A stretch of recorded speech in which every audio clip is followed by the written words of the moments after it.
Just make sure I can hear you, Jean. Nice, I'm sure I can hear you. I'm just going to reel off these questions. Yeah. So, first of all, Jean, what's your date of birth? 21st of August, 1930. Okay? And your place of birth? Weymouth. Weymouth. 10 Market Street, Weymouth. My grandmother's home. Right. When you were a child, what did you call your parents? Oh, Mummy and Daddy. Yes. Always. Because when I was 15, I had a sister born. So it was always Mummy and Daddy. Okay.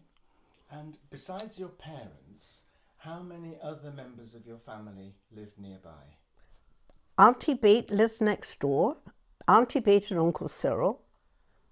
My grandmother lived at 10 Market Street. There were various cousins living in, I'm not quite sure of their address. I know where they lived, but I'm not quite sure of the address.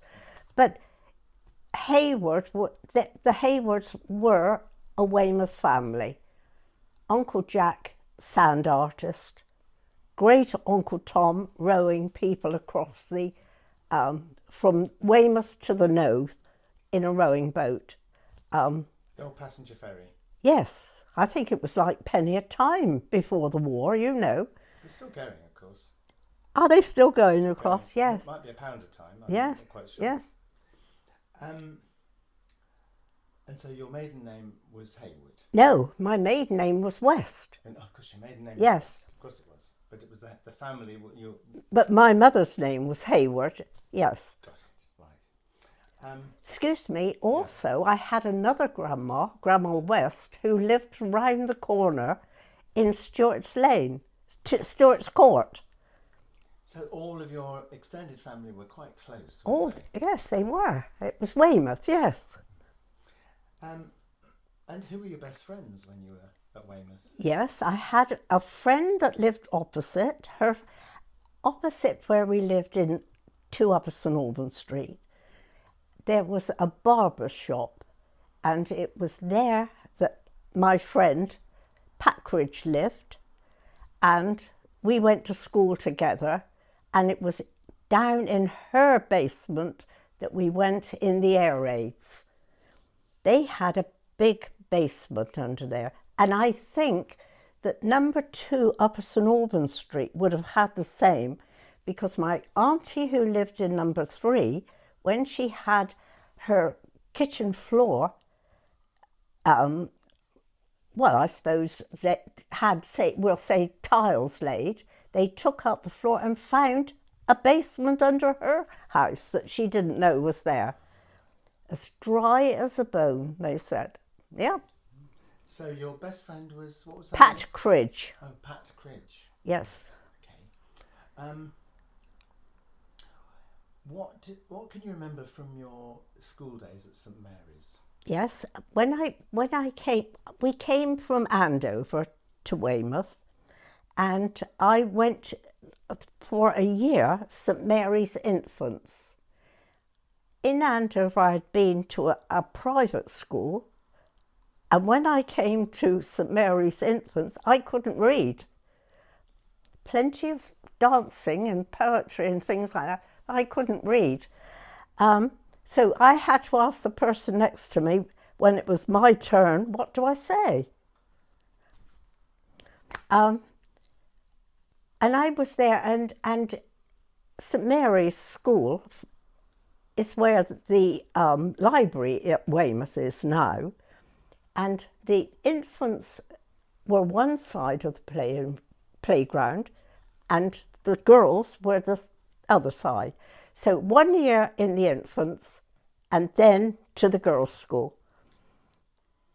And so you were very close to both the harbour and the backwater? Oh, 2 Upper St Albans Street. As the crow flies, you're nearly there, if you know what I mean. It's just down the road. Yes, very near. And so you would have spent some time on the beach? Oh, all day in the summer. My cousins who lived in London, they would come down to the grandmas for holidays, and we would go to the beach, and Mother would pack up sandwiches for our lunch, because we'd go onto the beach, dig a big hole. That was our home for the day. And we would, when we got to the beach, we would gobble up the sandwiches, because we didn't want to carry those around with us. So we ate the sandwiches, dug the hole, played there, and at lunchtime went home for dinner. I'm just going to adjust it slightly.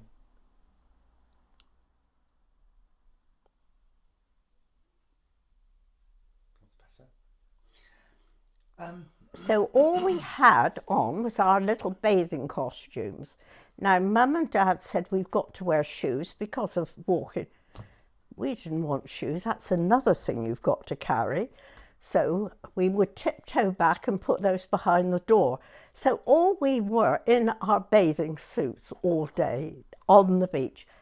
Nobody worried, because they knew where we were in the hole, you know, the big hole that we'd, with seats and everything, you know, very nice.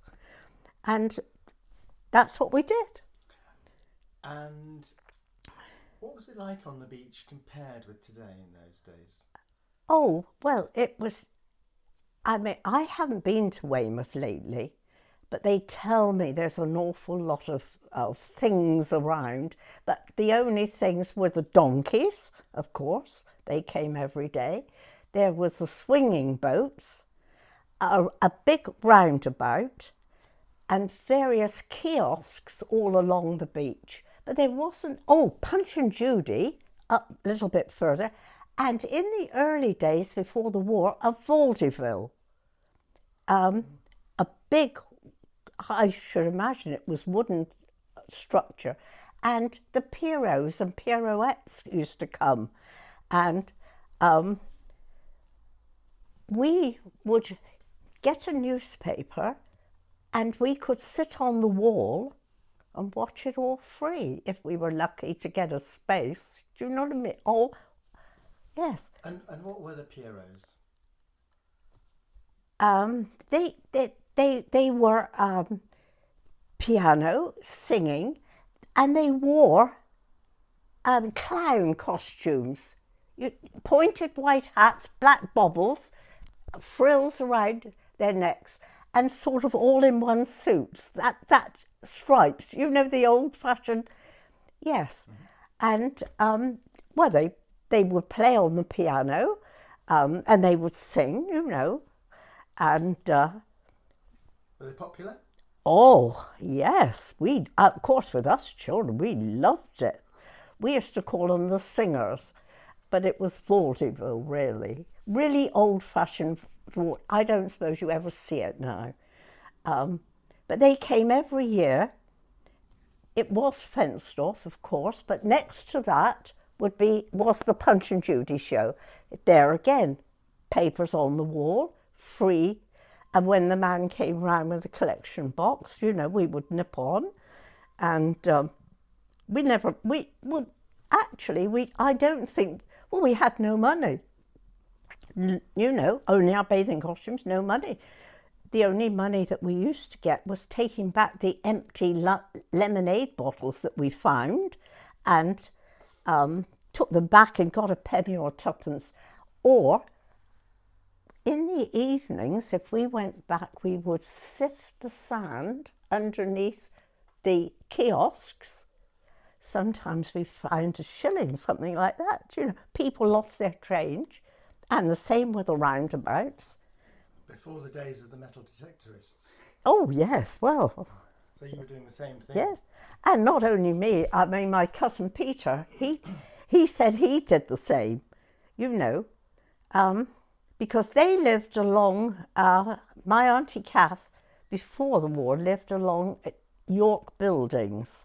You know, 4 York Buildings she lived, and that was 2 boy cousins. But they went to India just before the war, I should think 1937, that era. They were going to just stay there for, I think, a couple of years. War broke out, and my auntie Kath couldn't come back.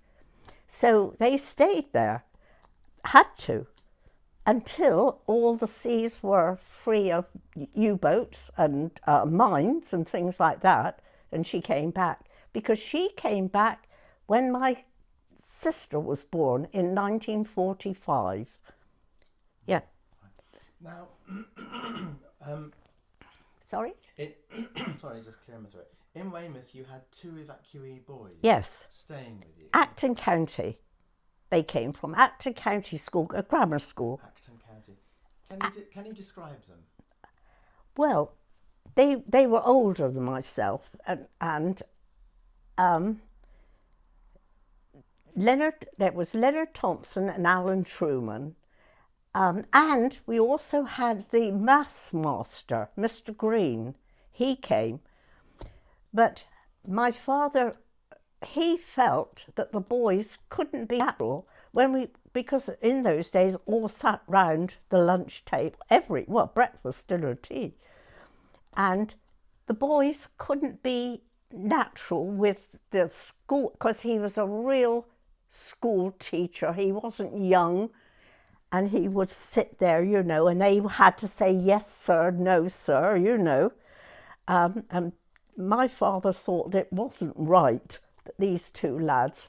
So I think he asked if Mr. Green could go somewhere else, and of course then the boys, they relaxed and they were more like family.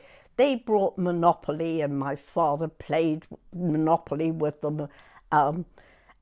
We enjoyed having them then because it was so different. Once Mr. Green had gone, they were, different. We laughed and talked, Were they a bit scared of him? No. They weren't scared of Mr. Green? Oh, who they? The boys. Oh, well, in those days, he was a real school teacher. And I suppose he was only middle-aged, but to them, I suppose he was old. It just wasn't on, really. No, little bit, Dad didn't think that was right, because when Mother put her name down for the evacuees, she thought they were going to be little or my age. But of course long trousers, they were big boys. I should think they were nearly leaving age, because one of the boys sent my mother and father a card from the desert. Whether he was in the desert rats, I don't know. But from the post office that was abroad, he had a card, but then we never had another one. Which one was that? That was Leonard Thompson, the boy that drew in my album, Yeah. And you described the bombing in Weymouth, when Weymouth was blitzed early in the war. Yes. Was anybody that you knew hurt in the bombing? Well, not me personally, but they were only just down the road. There was the Echo office, really down the road. But the only thing that really touched us as a family was when the landmine dropped and Chapel Hay was flattened. And my grandma, she had some cottages over there where my Uncle Jack, the sand artist, lived with his family. And of course, they had to be rehoused because that was that. Whether Grandma got compensation, I expect she did. I don't know. But it was flattened. Yeah. So your uncle had been the sand artist? Yes, Uncle Jack was the sand before Mr. Darrington. Oh, before Mr. Darrington? Oh, yes. Actually, they don't say so in the paper, but it was my Uncle Jack that taught Mr. Darrington, but he did animals and things like that. Uncle Jack only did cathedrals. Right. Always cathedrals. And then he taught, that was Fred Darrington that he taught? Yeah. He went on for a long time, didn't he? I remember him.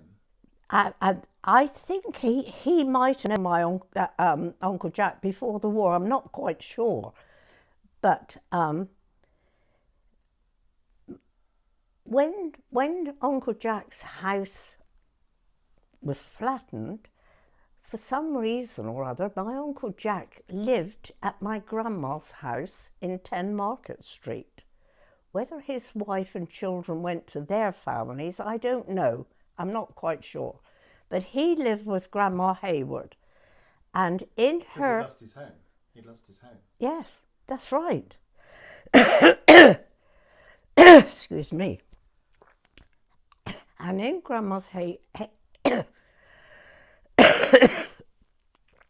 in Grandma's Hayward's back room, there were tea chests, and I mean big tea chests, and they were full of sandy pennies and small silver.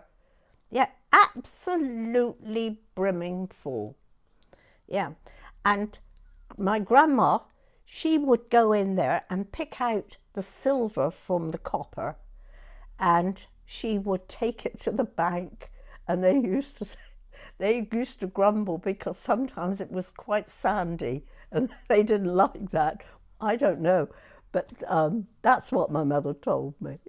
That Grandma Hayward used to take it, the silver to the bank. So she was slowly banking the proceeds. Well, I don't think he was paying her anything for living there, because there was no sound artist during the war. No. I don't know really what Uncle Jack did during the war. I think because quite a few people went to the torpedo works, and I think that he might have done that, but I don't think he was paying Grandma Hayward. She was taking her rent from the tea chests. Yeah. Now, later on, you moved to Dorchester. How did you feel about that to begin with? Well, of course, I mean, in those days, we were sat at the table, and I mean, my father and mother were just talking about moving. I mean, they didn't ask me. Do you know what I mean? I didn't have any. I didn't want to come to Dorchester. I missed, of course, my friends and the school, because I loved the school. It was lovely. And I know that we couldn't go on the sands, but I missed the beach. I missed the sea, because I can never remember not being able to swim. And my whole summers were in the sea, and I did miss Weymouth as a seaside town. Dorchester was completely different. Yes, completely different. Now, you told us a story about Farmer Daubney and Church Farm. Yes. What was Church Farm like? It's still there, the house, of course. Very, very, very old. I should think it was 2 houses knocked into one at one time. It was the top of Fordington Hill. Yes. As you went in the door, it was big flagstones. Do you know what I mean? Really, really old. And one side of that passage was Mrs. Daubney's living room and dining room combined. The other side was a great big sort of hall where the staircase went up, beautiful staircase, up and around. And when Mrs. Daubney had the room decorated and they took down the wallpaper, they found this lovely, lovely panelling behind it. So it was a really old property. And if you go, you can see over the windows. I would think Tudor, would you, Neil? It's that sort of thing, isn't it? Yes. The decorative stonework. Yes, you know what I mean. The windows, yes. Yes. Absolutely. And I'm sure that old part. Yes. Um, You are right. There are two different parts to it. So yes. it's like two houses, doesn't it? Yes. But combined a long time ago. Yes. And of course, that's where they had. Of course, the Daubeneys. There were 3 girls and a boy. They had a huge Morrison shelter in that. I'll call it their lounge or hallway. The stairs going up. And they had, when I went in there, they had this huge Morrison shelter, because the family, all painted on the top with roadways and things like that. And they played on the top, you know, cars and things. Yes. I don't know whether they ever went in. I don't think that Dorchester had a lot of bombs anyway, because when we lived in Allington Road, we didn't even have a shelter, Anderson or a Morrison. But we had a Morrison shelter down in Weymouth. I'm trying to show you a picture of the cart shed at the farm, but at the moment Can I see? it's not loading properly because I'm only doing it off my phone, and we can't see it. It's just trying to load the page. It's a No, not. It didn't have thatch or anything. This is a very old picture. This is a. It's the house is there now, and from outside, it's the same. This is a watercolour from 1885 by Henry Mole. Ah. I just thought it might not have changed. No. And I'm sure it was 2 houses. Whether it was No, this is the cart shed, so this is the farm buildings there. Ah, you mean you've got the old barn that was at the back, which was a listed barn. This is the old barn that would have been near the milking parlour, I suspect. Oh gosh, yes. But I can't see all the picture. It's not. I'm sure the barn would have been thatched because it was listed. But you wouldn't remember it. We used to go up there sometimes, sit on the bales of hay if it was raining. The boys used to go up there and smoke cigarettes. Yes. A bit risky. The grammar school boys used to, yes. Well, but Mr. Daubeny didn't seem to mind. It was free for all up there, if you know what I mean. It was. They had the 4 children, and we were all welcome. I remember in the war when I first went up there, Mrs.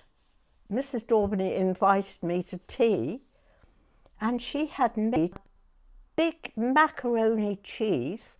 Well, we only had. In the war, my mother registered me as a vegetarian, so that because I didn't eat a lot of meat, and mother could have extra cheese for vegetarians. But we never had we could never make a macaroni cheese, and an egg for each person in it. I couldn't believe my eyes, because I've got a feeling we only had 1 or 2 eggs a week. But of course, Mrs. Daubeny, it was all good for farm food. It was marvellous, yeah. So although you were living in Dorchester, it was very sort of rural agricultural. Yes. Wasn't it? Oh yes, different altogether. It wasn't like being in the town as it is now. Sorry? It wasn't like being in the town as it is now. Oh no. I mean, Mr. Daubeny kept his cows in a field. I don't know whether he rented them. I would think so. Because I think that is duchy property. I'm not quite sure. But on the London Road, just you go over Grace Bridge, and it was just there in those meadows. On the right-hand side? Yes. Going over the, yes, on the right-hand side. Just by the river? Yes, in the meadows. And he had to bring them up twice a day to be milked. He had no milking parlour. And Mr. Daubeny didn't drive. He milked them by hand? That I wouldn't, but I would think so. Yes, I would think so, because I wouldn't think there was an electric. No, I wouldn't. I expect they were milked by hand twice a day. So they had to come up the hill, on, you know. All the traffic stopped behind them. Well, you can't hurry cows, can you? You know. And they take their time, of course.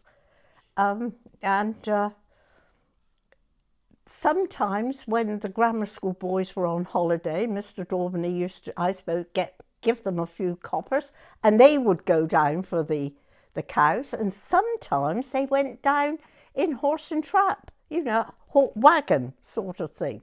Mr. Daubeny had one of those. You see them on the television. I think the real old-fashioned wagons, you know. Would they call that a dog cart? I just don't know. They were huge things, you know, with a big... Bigger than yeah. Bigger. Now, when you were living there, you had 2 soldiers living with you. Yes, they were billeted on us. They came round, evidently, and asked my father how many bedrooms we had. And it was... I don't know. I don't think my sister... No, she wasn't born. Of course she wasn't, because she wasn't born after the war. So it was just the double bedroom in the front and the little bedroom, which was mine. So Mother had a double bedroom at the back. So we had 2. They came from Scotland, and one was a real Highlander. We couldn't understand what he said hardly when he was talking at the table. The other one was different. He was Scottish, but he was quite friendly. And my father used to go down to the Bull on a Friday with his friend Mr. Knott, the wood merchant, and they would pay their Christmas club down. And Dad would take the soldier with him. You know, he was that sort of man. Not the other one. I don't know what he did. But he was a big, burly chap, you know, real Highlander, dark. They were both big and burly. No, not the other one. The other one was, they were 2, excuse me, they were 2 different men altogether. I should imagine, of course, I was at school, and we had our lunch at school. And I should imagine that, you see, they used to go out at night, and I would think they slept in the day. But I wasn't there, I was at school. Did you talk to them? Oh, yes, because we all sat round the table. I mean, that's how one lived in those days. So what were they like? Oh, well, they were jokey, you know.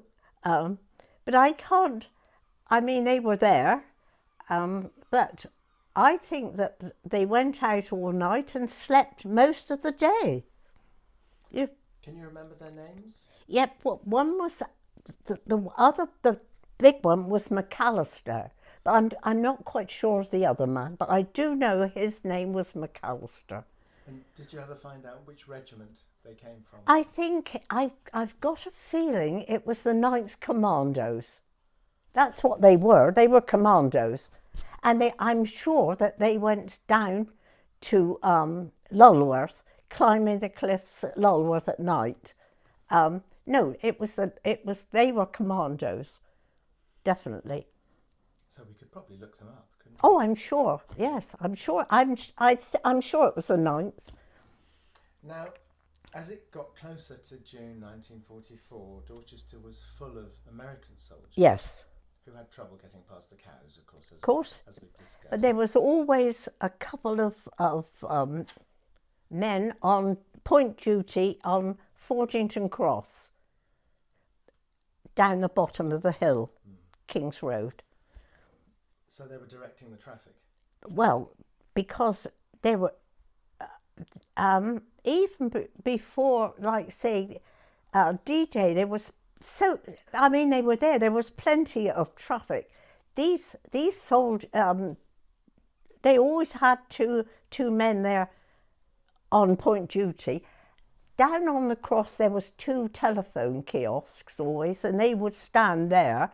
And there was always sort of movement. Not always. It was not always like D-Day, but there was always movement, because there was a soup kitchen in came woods, and I did know that. I don't know where the other Americans were. I've got a feeling it might have been Poundbury. Was it Poundbury? Was there a camp? There was a camp. But there was always movement because they had lorries and jeeps. You see, we hadn't seen jeeps before, you know. There was always movement because that cross goes always, doesn't it? One. So what do people think? What did people generally think about the place being full of American soldiers? Well, my father, well, I suppose he kept his eye on me, I don't know, but I wasn't encouraged to talk to them, or even if he saw me chewing gum, where did you get that from? But they would throw it as they were going along. They were very generous, throwing the children sweets and gum. Of course, we picked it up. But I think they mixed in. Of course, the young girls liked them because they would go to the dances, but I was too young to go to dances. Yes. My father wouldn't. Well, I was only 15, so I never went to dances. Not because I was still at the church social age, if you can understand. Not old enough for that. But I did have a friend who dated one of the they used to call them, I think, snowdrops, you know, because they had the white helmets. Were they the military police? Yes, that's right. That they were on the cross, and she dated one, Audrey. She told me she did, and I think that she really did fancy him, you know. But yes, so they caused a lot of excitement of girls older than myself.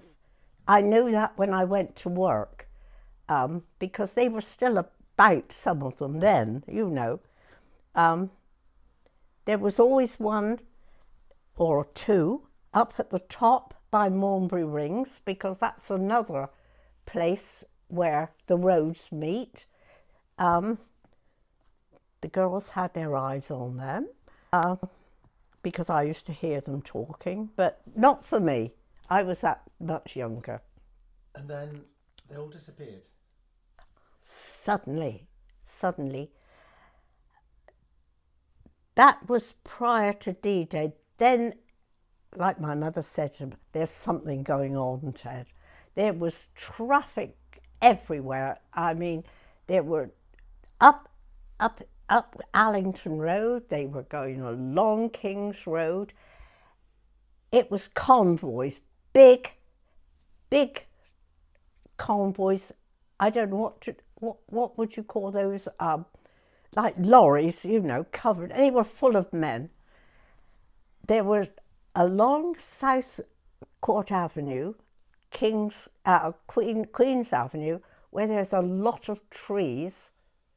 They were packed tail to tail there, just waiting. And then one morning, they'd gone. They'd all gone to Weymouth. So, and of course, in the old days, there was a tree-lined avenue in Weymouth Avenue of chestnut trees. There again, both sides of the road, they were hidden. It was like natural camouflage. Mm-hmm. Yes. And did you ever see any come back? Did you get injured soldiers coming back? No, I didn't see anything like that. No, I mean. They probably went back somewhere else. Yes, I was going to say, I don't think they came back to Dorchester, but after that it was sort of quiet, you know. They'd gone, you know, and it was sort of, I'm sure that week, we'll say, when Mother and we looked at the sky, full of planes and gliders. And of course, they don't fly high because they're weighty, full of men. Mother said to Dad, I think there's something going on. She used to say this sort of thing, you know, look, Ted, I think there's something going on. It was so obvious. The sky black with these, you know. Of course, then it was, we'll say, like an anticlimax. It was all building up for that. And then you would have heard about it on the news. Oh, of course, yes. Of course, we had the radio, and yes, of course. No television in those days. Did you listen to the radio as a teenager? Not an awful lot, because you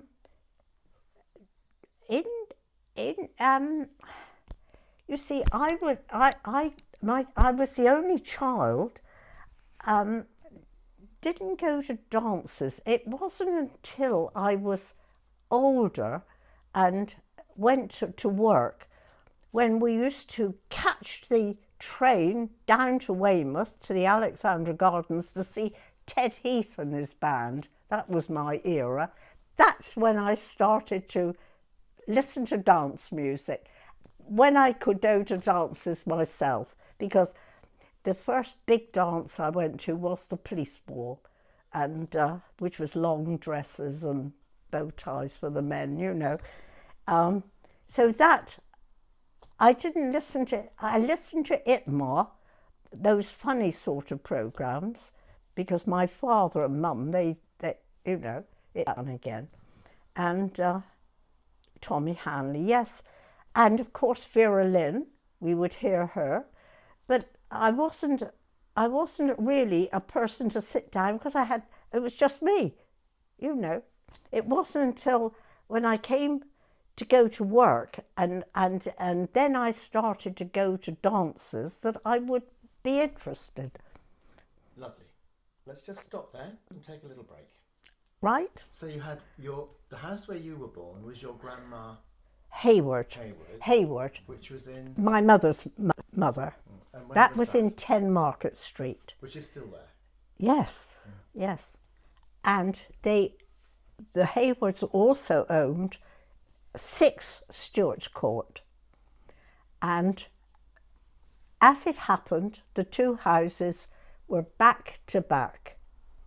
And my uncle, because he lived in the Stuart's Court house at one time, and he was a builder, and I should think that it was he that thought about connecting the 2 houses, and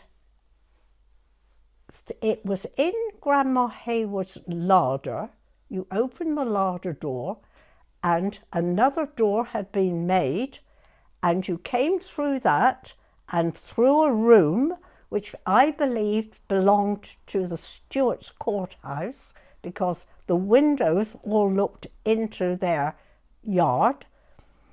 And then another door came into my Grandma West's passage. So you could run from one house through the annex, which was full of things that people didn't want, put it in the annex. It was full. And we used to run through, no lighting in there. So in the winter, when it was dark, we used to run through, a bit creepy, and could go into Grandma West's. And this was quite useful in a way. And when I was, I suppose, 15, 16, had an eye on the boys. And if I was going out with one and I didn't like him, I would say, I've got to go in, and go in Grandma Hayward's, always in Grandma Hayward's. Then, after a little while, run through the annex and out again in a different part of the town altogether, out of Stuart's Court. I was supposed to meet friends and find somebody else to So what happened to the boyfriend? Oh, I don't know. He was just left wondering where you'd Well, gone. of course. I'd said goodbye to him, but it was too early to go in, you know, as through the annex. Hello, Grandma, you know, cheerio. It's like something out of The Third Man or something, It isn't it? really was, and it's true. Because a lot of the family knew about the annex. Of course, they all laughed about it. And even today, they say about the annex, they all thought it was really funny that you could go through one part into another. Come out in a different street. Yes, altogether. And then walk off. Yeah. What a trick to play on an unsuspecting boyfriend. Yes. Well, nothing serious in those days, you know. It was when we was young, you know. Unsuspecting date. But I did it. I've done it. I know. Would the two grandmas go from one house to the other through the annex? The only time, because Betty tells me this, my cousin Betty Roth, she lives in Weymouth still, she's 95, that Grandma West always wanted to be at her best because Grandma Hayward, she called her Mrs. Hayward, was coming. She used to go in, I don't know whether it was every week, for the rent. So Grandma West paid Grandma Hayward rent for the house, because I expect it was weekly, don't you know? Yeah, because Betty used to say that poor old Grandma West used to creak in her shoes, you know. Oh, Mrs. Hayward coming, you know. It was a slightly one-sided. Well, Grandma Hayward was so different to my Grandma West. Grandma Hayward was really Victorian. There's a picture of her up there. Really a Victorian grandma. Grandma West, up at the top.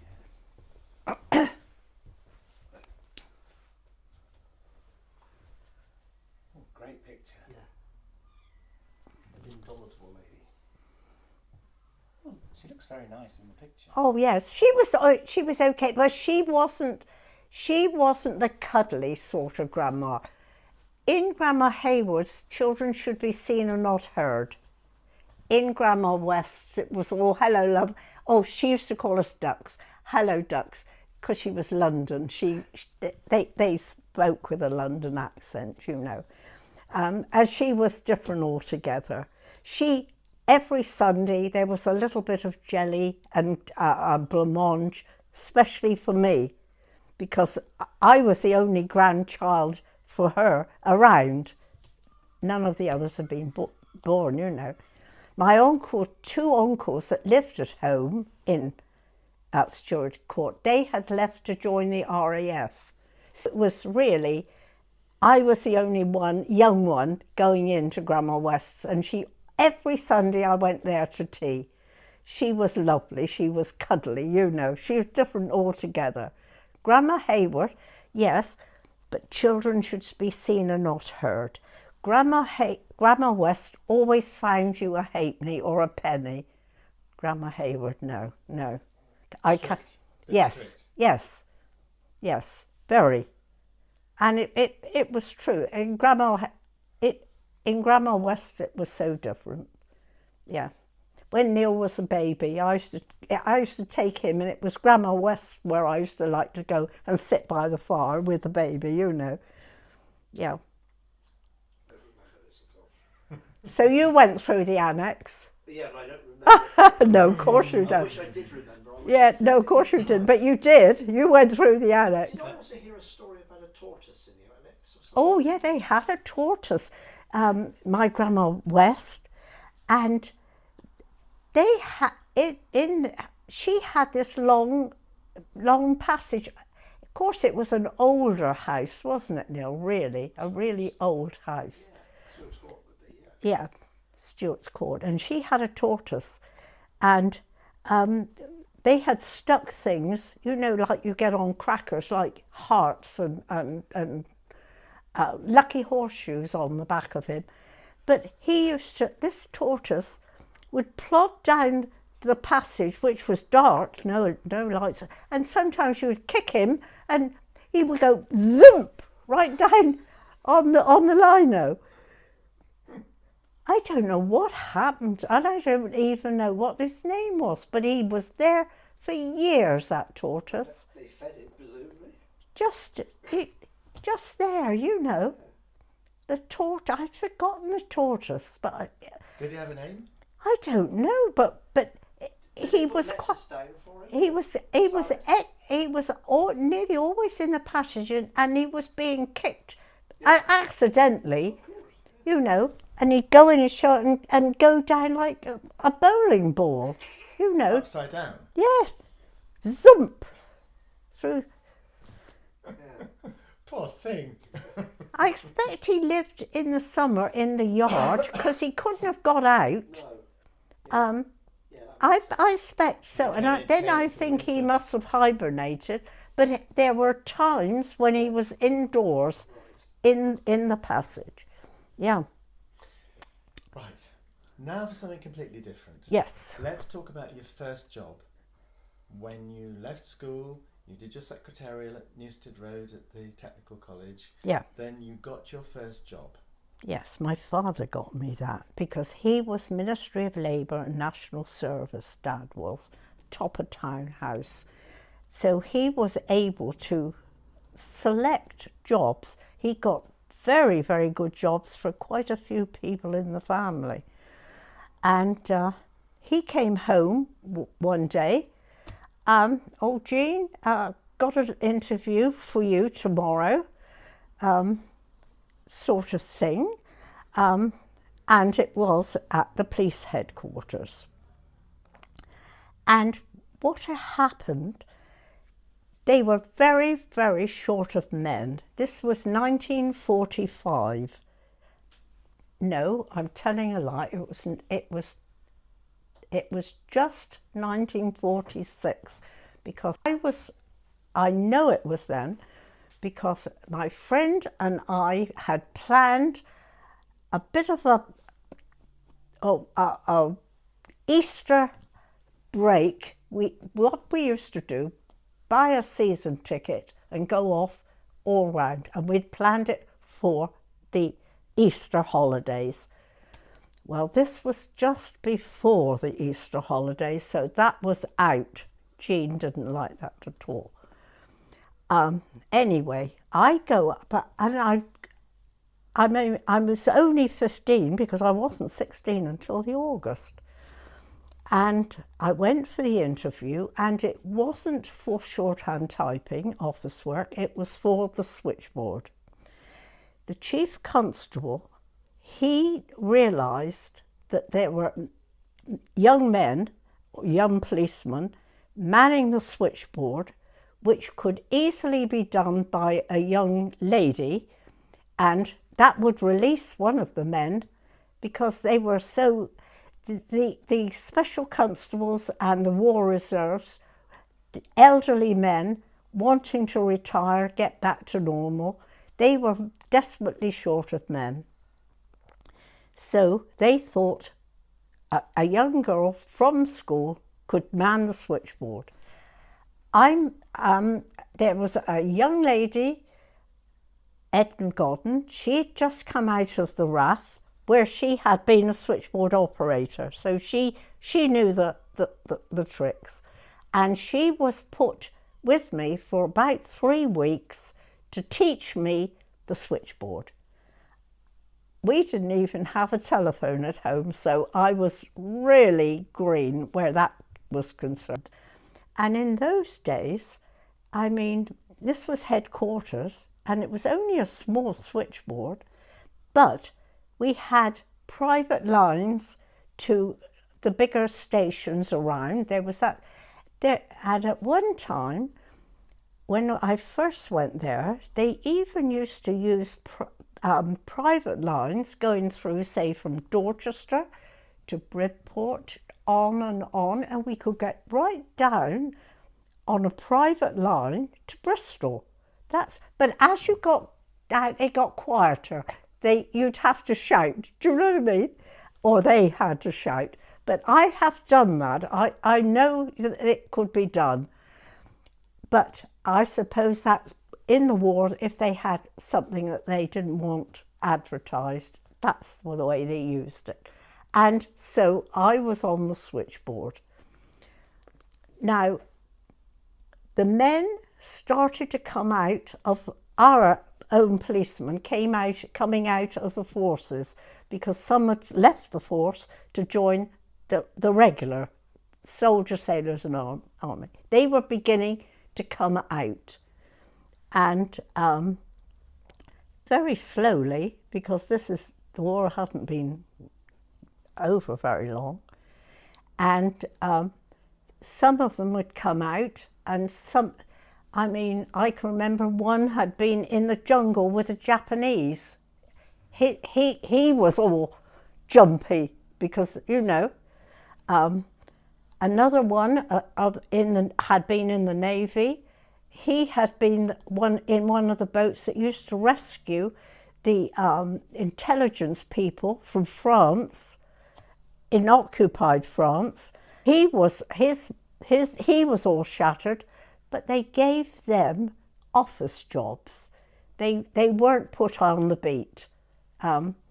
They were given quiet jobs in the office, and actually most of them got over their nervous, well, I was going to say nervous tics, because that's what they were, you know, all jumpy. We call it post-traumatic stress today. Well, yeah, you've got it. Yes, that's it.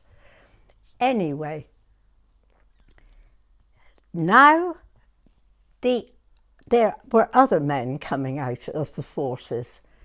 Men perhaps from away who had met local girls, wanted to get married, a good steady job, and they were beginning to apply.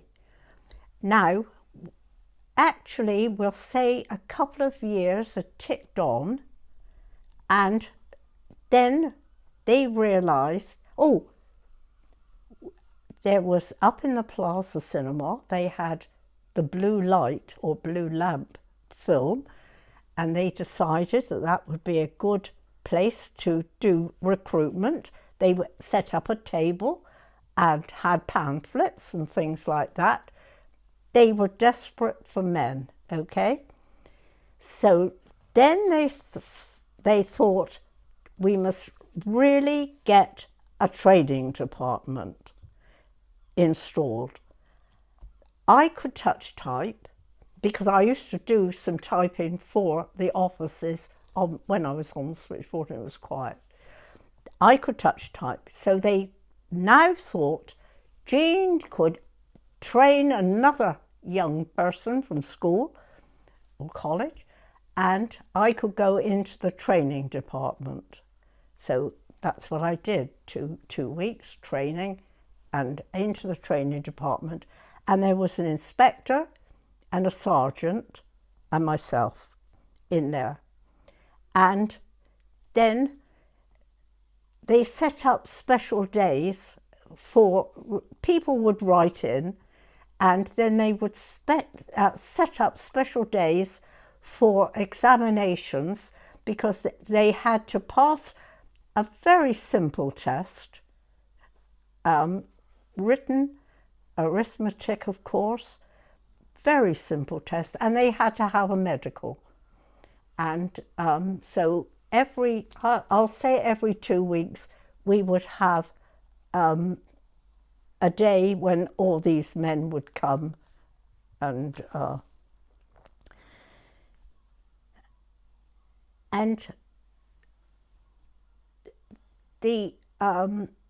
in those days, you've got to remember, there was a policeman in every village. I had a cousin, he was in a rear gunner in a bomber plane.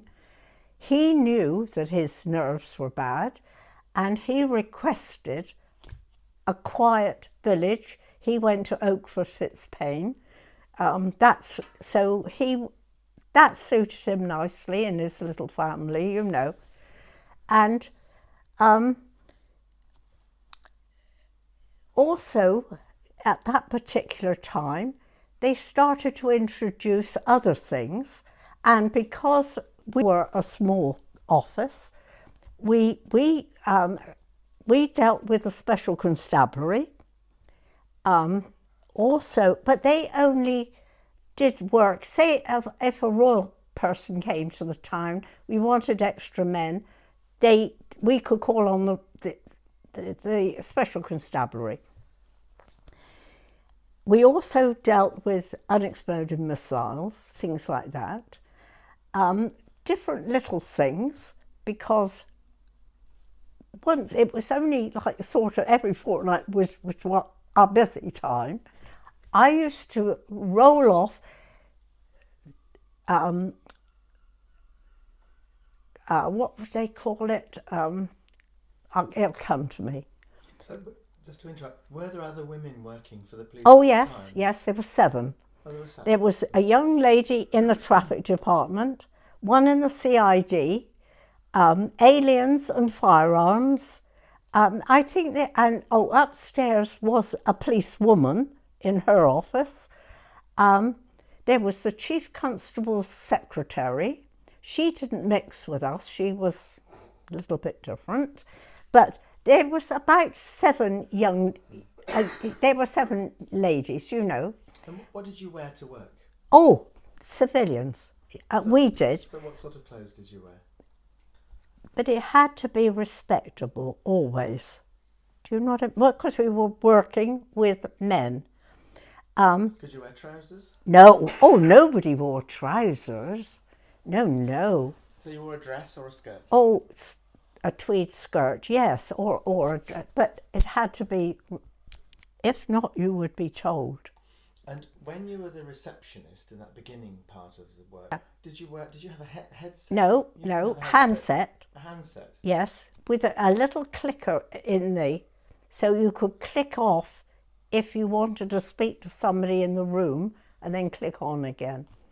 And so presumably, as the receptionist, you would hear lots of other people's conversations. Yes, well, my father had... of course, I didn't tell you, but I went for my interview, and my father, he had an interview. Yes, they wanted my father to go. One evening after work, he went for an interview. So they were very, very particular. But and you got the job and he didn't. But also, we had to cover that switchboard from 8 till 8. And so if for lunchtime you get another girl from, say, the traffic department, she would come and look after the switchboard. And at 8 o'clock, it was just you and a constable on duty then. But you've got to remember, there were houses around the police. There was a chief inspector here, assistant chief constable there. There were people you could call on in an emergency. And also, we were headquarters. There was a Dorchester divisional office in the yard with us, but they didn't have anything really to do with us. We just, we would pass their, the switchboard had an extension to them and their CID, but which was all separate, you know. Now, the Chief Constable was very keen on cricket, wasn't he? No, it was my boss. Your boss? The inspector. The inspector was was very, very keen on cricket. And in the early days when the men were, we used to play cricket against other forces, you know, in different divisions, Sherborne against Wimborne, you know, all this. And he would say, Jean, now the cricket season's coming on, and of course in the early days there weren't many men. I'm talking about and he said, we could do with a few cricketers. So he said, what I will do, Jean, he said, when they come in, I would say, oh, just here we are, son. Could you just hold this bat? And if they knew the way to hold a cricket bat, they were halfway home. They were in, more or less. And it was the same, really, in the winter, footballers. You know, of course, they couldn't hold the bat, but do you like football, son? You know, in conversation, oh, yes, you know, sorry, right, you know. It helped in those days. And also, in those early days, we had police sports. I won the 100 yards, ladies, and we had police balls in each division and different things like that. In our police sports, we even had tug of war, and the Metropolitan Police used to send down a team, and different counties were invited. They would send a team, but the Mets were keen as mustard. They always came.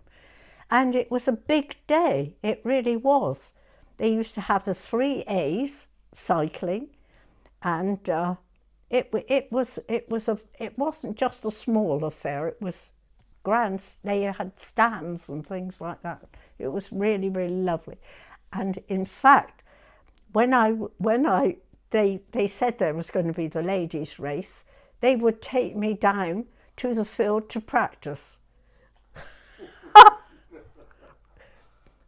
But, you know, it was a lovely atmosphere. It really was. And actually, the first day that I went, they still had the sandbags all around the front door and the tapes on the... So it was early days, you know. The war had only just finished. Yes, they hadn't even got round to that. But it was a lovely place to work, really. And